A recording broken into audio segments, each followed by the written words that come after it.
sa itong mga personal na 40 personal na sinisibak na RD ba? Yeah. Mostly anong mga kaso nila violations?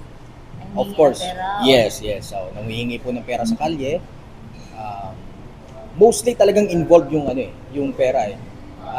Yung isa naman dito sa plate hub, sa halip na i-release yung plaka na libre naman yan sa tao kasi binayaran na before, naningil pa. Magkano ba? It's 2,000? 2,500. So of course tinanggal natin yan. Libre yan sa tao, bakit sila naniningil? Di ba? Even if they are just allegations, the basis of the contract of a job order is the pleasure of the one who appointed him or her.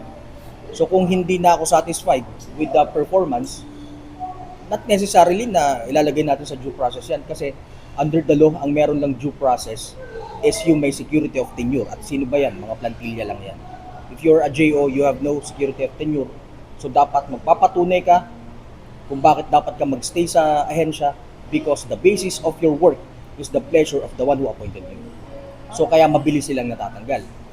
Even if allegations pa lang yan. Kasama yung fixing dyan. Correct.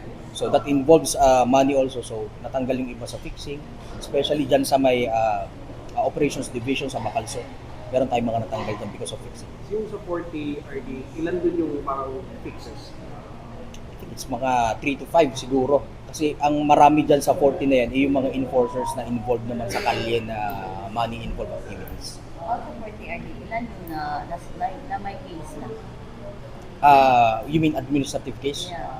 Wala na. Kasi na-terminate na yung administrative case na yan because the actual penalty ng dismissal was served already. So what's your message na lang sa lahat ng mga enforcers natin ngayon, RD, para maiwasan yung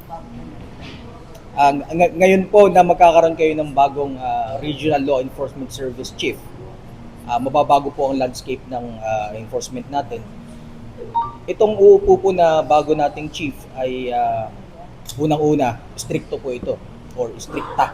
Babae po kasi yung uupo, so hindi ko lang po pwedeng sabihin kung sino, but stricta po ito. Wag po kayong magtatry na gumawa ng illegal na activity under her leadership dahil may kalalagyan po sila for sure, because the one who will sit on this position is a lawyer also.